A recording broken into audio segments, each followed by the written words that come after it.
Welcome back to Face the Nation. I'm John Dickerson. We continue with our panel with Kim Strassel of the Wall Street Journal, Slate's Jamel Bouie, plus USA Today's Susan Page, and Peter Baker of the New York Times. Peter Baker, I want to start with you. What was your reaction to that focus group of Trump supporters? I thought it was really instructive. Very good to hear people talk in a very raw, very honest, very open way. They weren't couching their statements. It was internally inconsistent, of course, at times. Yeah, we don't think he actually means what he says, but we love it, right? Yeah, it's a little kind of crazy, but there'll be people there who will take care of it once he's in office. I mean, they didn't see him as necessarily being 100% what he presents himself to be, and that's okay with them because he reflects, obviously, a broader frustration that they're feeling with the system, with the media, as well as the Republican Party. Frank Luntz asking them whether they would go with him to an independent bid. It has to be shaking the foundations right now of the RNC and the other candidates. And it tells us something that this is a different kind of year and a different kind of candidate. That line about he doesn't really mean all of this and it'll be different when he's in office is what liberals used to say about John McCain. The liberals who liked John McCain, oh, this stuff he's saying in the presidential campaign, he doesn't really mean all of that. Jamel, let me ask you, one of the criticisms of the media, of other Republican candidates, has been they don't press Trump on his facts. You know, if only people knew that he wasn't telling the truth in some instances, he wouldn't have all of this support. That doesn't seem to be true, having watched that focus group. It's not true at all, having watched the focus group, and I actually hesitate to say whether it's ever been true of any candidate ever. I mean, people's partisan attachments are pretty much immune to truth and fact and so on and so forth. No one, very few people, collect information and then make a decision. They've made a decision based off, reasons of tribal belief, reasons of all sorts of beliefs, and then they look for the information to justify it. And one real quick thing I want to say about the panel or the focus group is that my inner social scientist saw basically a living representation of something that many sociologists have been noting over the course of the Obama presidency, which is a distinct rise in racial resentment and anti-black attitudes in the wake of both 2008 and 2012. So among all groups, all groups of white Democrats, white independents, white Republicans, but especially among white Republicans, there's been an increase in racial resentment, which is sort of a measure social scientists use to determine a person's attitudes about African Americans in particular, but other groups. Trump's supporters show all the hallmarks of people with high levels of racial resentment. They they seem a good number believe that President Obama is un-American or maybe even a Muslim and connected to terrorists. A good number refer to him as arrogant and elitist, which for myself reads very much like uppity as an old insult towards African Americans who have achieved some sort of stature in mainstream society. And so all these things I see in that focus group and connect back to real hard data we have about the change in racial attitudes. You know, we had Frank Luntz say that if there hadn't been a President Barack Obama, there wouldn't be a candidate Donald Trump. And I think you did hear in the focus group people who are maybe uncomfortable with an African-American president. I bet they are not happy with the rise of Hispanics as such an important new part of the American electorate. Even the climate change treaty, we know from polling that Trump supporters tend not to believe in climate change. So here is a president and a time that has, and a nation that has moved in a direction that's made many of Trump voters generally uncomfortable, and it has fueled his support. Kim, Governor Kasich says, but this is a small group. It's just a focus group. It's not the Republican Party more broadly. What's your sense of this? They reflect a general mood of the country. Look, I'm not sure I entirely agree the point about Trump and facts. I mean, he is a brilliant marketer. He's so good at what he does. It was no accident he came out with that Muslim comment the next day after a lackluster speech by a president who looked disengaged and had no new policies for the nation. So he comes out and says this. And he loves it when people then say he's a racist, because it diverts attention away from the policy. The policy, just take aside the politics. It's a bad policy. There's no real way to implement it. There's no proof it would be effective in stopping another San Bernardino. It's potentially a very bad idea. If we want to win against the terrorists in the Middle East, you're going to have to make coalitions with moderate Muslim forces. This does not help us. The pity is that Republican candidates aren't talking about that, because this might actually have an effect on Trump and his presidency. Why are they not talking about that? They seem a little afraid. Yes, they say bad Trump, but then they move on. There's nobody. Why is that? I mean, because he just manages to say these things that are so inflammatory that they feel that they have to respond on an emotional level and make some sort of moral statement about Donald Trump. And the rest of it all gets lost. And he loves it when that happens. Right. Well, go ahead, Jamal. Yeah, I think the focus group gives us something of an answer to that. Half of the people there said that if Trump ran as an independent, they would support him. And when you step back, and if you're a Republican official, this is terrifying, right? If for some reason you anger Trump or do something to get Trump on the bad side of the party writ large, and he leaves for an independent bid, you've just torpedoed your party's chances for the White House. And so I think Republican politicians and officials are they're trapped. I'm sure you can look at their body language, what they say, that they really want to just denounce Trump with all the fire in their belly, but they're afraid that if they do, they risk a reaction which they cannot control. And so it's this weird hostage situation. Well, this may be why, Peter, you have a situation where you have denunciation after denunciation of Trump, and then none of the candidates, no one will say, but if he's the nominee, I won't support him. Right. We haven't gotten to that. That contradiction seems pretty strong, but it's there. Well, it is strong, and like Jamal said, is that they don't want to push him out because, in fact, if they do, they know it's over. And so you hear Jeb Bush, who you really have a hard time imagining supporting Donald Trump as nominee, saying, "Well, it's they want him to fall of his own weight and then go away. They don't want him to be a continuing protest against the system, because then the system loses." Yeah, well, good luck with that, because I don't see how you look at developments now and the polling we have now in this focus group and not conclude that either Donald Trump will be the Republican nominee or Donald Trump will be an independent candidate for president. And only now do you see Republican officials trying to grapple with what that means, not only for losing the White House, but for losing Republican control of the Senate and for what it means for the future of the Republican Party itself. I'm not sure I agree with that, only just because, not that I would deny Trump's support, and he has been consistent, but what we have also seen just in the last few weeks is that, in fact, events can shake up this race quite dramatically. It's still very fluid. Chris Christie is now number 2 in New Hampshire. Ben Carson's support has fallen off dramatically. Ted Cruz in that poll is now leading Donald Trump. And I think as you get closer to these things and some more people drop out of the race, the dynamics shift yet further. And let's talk about that Trump-Cruz dynamic, because Trump is denouncing the polls that show Cruz on the rise, but watch what he does, not what he says. And let's watch what he said. Let's listen to what he said on Fox News Sunday. I don't think he has the right temperament. I don't think he's got the right judgment. What's wrong with this temperament? Well, you look at the way he's dealt with the Senate, where he goes in there like frankly, like a little bit of a maniac. You're never going to get things done that way.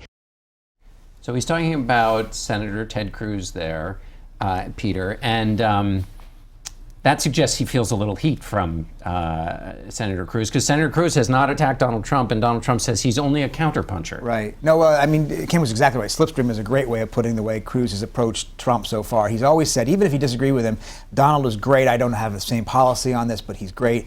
There was a leaked private comment in which he said he didn't think Trump had the right judgment. Trump is obviously kind of fighting back in that sense, but it's really the polls, and Trump goes after whoever he sees as a threat, and he now sees Ted Cruz as a threat. It's a little funny to hear Donald Trump suggest that another candidate might have problems with temperament and judgment going into the talk with the Senate, but we've seen all along he'll say what he needs to say. Kim, do you think that Ted Cruz has a patient strategy he's been playing out here? Is this his moment to grab that?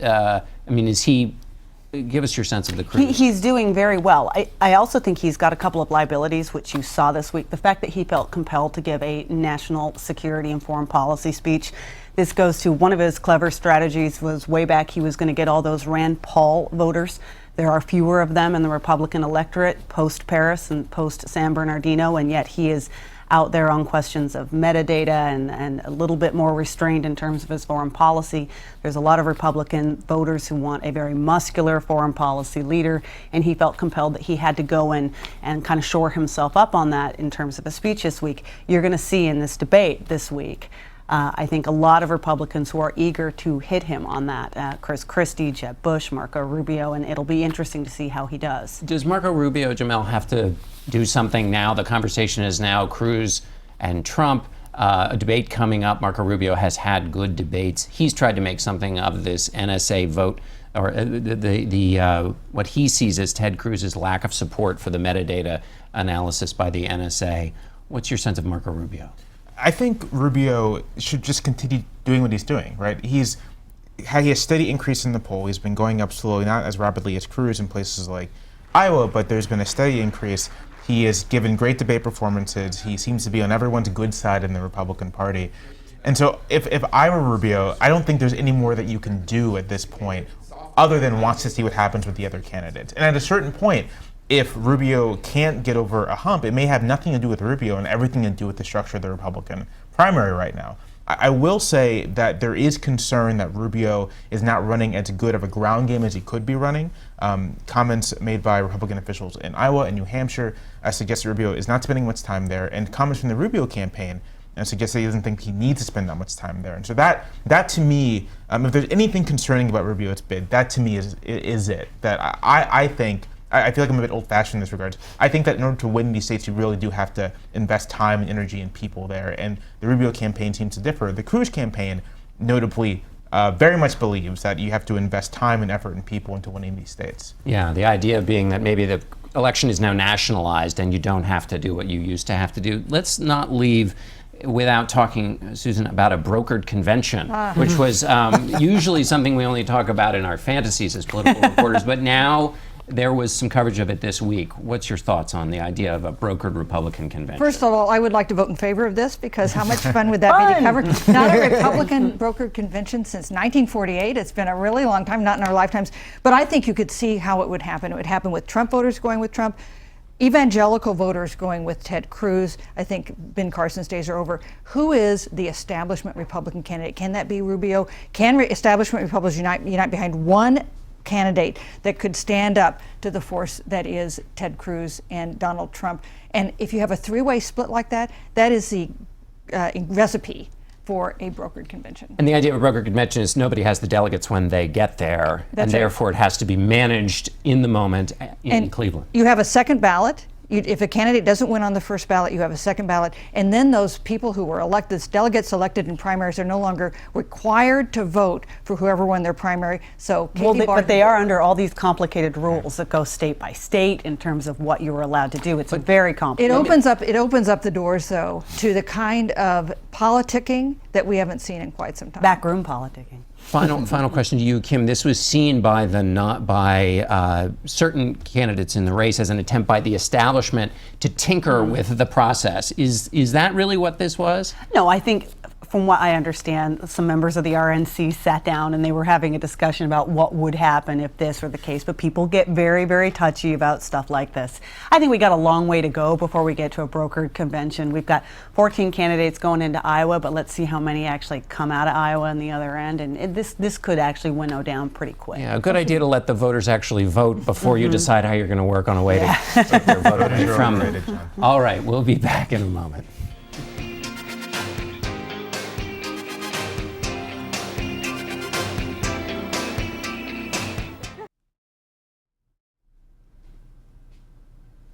And we're back with the Senate Intelligence Committee Chairman, North Carolina Republican Richard Burr. Senator, I want to talk to you about these investigations. The FBI is searching in a lake near San Bernardino, near the scene of the terror attack last week. What have they found? What are they looking for?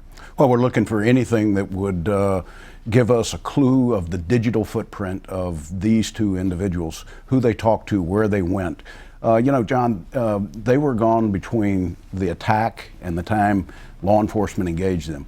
They were on the move for 3.5 to 4 hours and trying to sort of fill in the blanks. Where were they? They're using cameras from the city itself, from convenience stores, trying to recreate exactly where they went and who they might have talked to. Investigators are also trying to recreate what they were doing in the 2 years, it looks like, before the actual attack. What do we know about what the plots that appeared to be 2 years in the making or previous plots they might have been involved in? Well, clearly we now know that these individuals were radicalized way before, probably as early as 2010 for him and 2012 for her. We want to look at how our immigration process for a visa for a spouse broke down, that they didn't notice the radicalization. And more importantly, what we've got to know is who they might have had conversations with relative to their planning, access to the weapons. They didn't just overnight learn how to make 19 pipe bombs. Yeah, that's right. And there was a lot of conversation, Sayed Farouk, but his wife, Tafshin Malik, online, in social media. Was that missed? Was that missed? It was missed, obviously, but I mean, should there be something more done in terms of monitoring social media? Well, John, today we don't know how much of that might have happened in closed-in systems, encrypted, closed end-to-end. And what you've seen with Paris and now with San Bernardino is terrorists who are committed to destroy their digital footprint, to destroy phones, to take hard drives. I'm sure that the FBI was in the lake trying to find if there was any of that electronic media in the lake, that they can go and trace the conversations that took place. But let me just say today, encryption is becoming more and more a problem with our ability to see inside of the communications of individuals both in the United States with each other and with people abroad. So it seems like there are two issues. One are the conversations that are happening just out in the open, but there are so many of them going on, and can you take a social media conversation and trace that all the way back? It might just be somebody blowing off steam. That's one thing that seems to me to have been missed here. I mean, that not all this was encrypted. In fact, it doesn't seem like there's any evidence that it was just a regular old conversation. But do understand we've got two people who legitimately, legally were in the United States, one that had lived here for years, nobody on a watch list, a no-fly list. How would we have detected them unless a neighbor had raised an issue with law enforcement? Right. So in social media, it may not be possible to find. So now let's talk about encryption. Do you want to do something because the Silicon Valley companies say that you can't create a backdoor that an encrypted system that has a backdoor for law enforcement also creates a backdoor that makes your encrypted information vulnerable, and that's bank accounts and transactions and all kinds of things like that. John, if we changed and we weren't talking about terrorism, we were talking about pedophilia, and the FBI is trying to make a law enforcement case against somebody sending photographs of a kid to another pedophile, would we want, with a legitimate court order, to be able to make that case based upon what they were transferring in encrypted networks? The answer is yes. And by the same token, we want to make sure that if we have a legitimate court order, that law enforcement can go and ask to look at the communications that took place. I believe that's reasonable, and I believe that it's absolutely needed in the future, regardless of what the investigation might be entailed to. I want to get your assessment of the national security implications of this conversation about barring Muslims from the United States. Is there, Secretary Kerry suggested this is something that can be used to incite and recruit. Do you believe that's the case? Well, let me just say this. In Iraq, we had Iraqi interpreters that served with U.S. troops. In Afghanistan, the same. Many of them lost their lives or were injured. Out of the last 5 coalition battles around the world, only 3 countries have been at our side every step of the way. One of them was the United Arab Emirates. How do you tell the Bahraini pilots that fly, the Saudi pilots that fly, and the Emirati pilots, you're good enough to fight against ISIL, but you're not good enough to come to the United States? Huge mistake, and I think that this sends the wrong message to people that have to be part of our partnership for a solution. And yes, does serve as fuel. I'm not concerned about international. I'm concerned about radicalization here from people who are already in the United States, and that does tend to fuel it. All right, Intelligence Chairman Richard Burr, thank you so much for being with us. You. And we'll be back in a moment to take a closer look at the climate change agreement.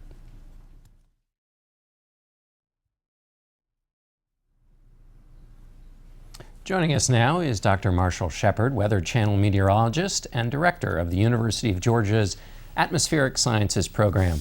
Dr. Shepard, I want to start just with a basic question. Why is this 2-degree temperature goal, atmospheric temperature goal, as a part of this agreement? Why is that so important? Yeah, that's a great question, and one that I really tried to address just this morning in my most recent Forbes column. Why 2 degrees? Where did that come from? 2 degrees really was put forth back in the 1970s as a target threshold by an economist at Yale.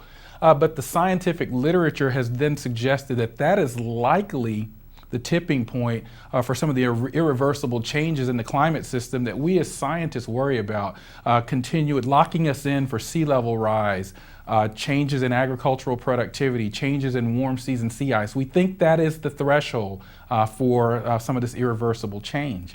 So if that's the tipping point, did this agreement do something to get towards that? Is it going to miss the tipping point?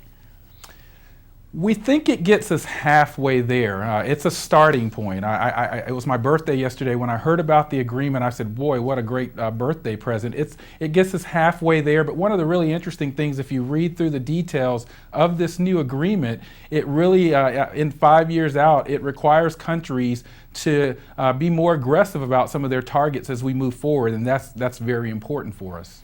But if it's only halfway there, how do we get to the other half? Well, I think that's where we see this cascading or rolling or building in terms of the targets that the 195 plus countries agreed to. And I want to make the point that this is very different from previous agreements like Kyoto, which left some of the big emitting countries like China out. What's important about this particular agreement is it really brings everybody into the tent and gets a commitment from everyone to reduce their emission levels. It's a part of this mitigation of climate change. It also has key provisions in there for adapting, suggesting that some things are already going to happen and we need to adapt to them. So it's not just, though, in terms of meeting this crucial tipping point or avoiding the tipping point, meeting the crucial goals. It's not just that they all got together in a room and made out an agreement. There needs to be constant vigilance in terms of keeping these goals. That is correct. This is really the start of something that will cascade or roll through the next several decades. It requires countries, and there's accounting of these reductions, and it also requires these countries to actually, in the next reporting period out 3-5 years, to actually produce more aggressive targets as well. And that will be key to keeping us at that 2-degree level. And one of the really interesting things I want to note, there's even language in the agreement that even tries to keep us at 1.5 degrees, because there are some studies in the peer-reviewed literature that suggest that some of the island-faring nations and some of the more developing nations may be more vulnerable even at 1.5 degrees of warming. Was there anything else in the deal other than these goals that you think is important in terms of addressing climate change? Yeah, I thought one of the really interesting things that jumped out for me, one, was the really emphasis on the role of deforestation and changing landscapes. That is actually in its way also an emitter. As we lose forests, those are sinks, if you will, for CO2 in the atmosphere. So there's really strong language in there in terms of deforestation and preservation of landscape. The other thing that's really important for me in this, and I know that there's some that are worried about the economic impacts, many corporations, the U.S. military are very much in support of some of the things that we saw in this. So this is not just about a bunch of egg-headed scientists like me worried about the climate or the environment. Corporations, 150 of those, are now signing on to aspects of this as well, and I think that is key. Okay, great. Thank you so much, Dr. Shepard, for your help this morning. Thanks for joining us, and we'll be right back.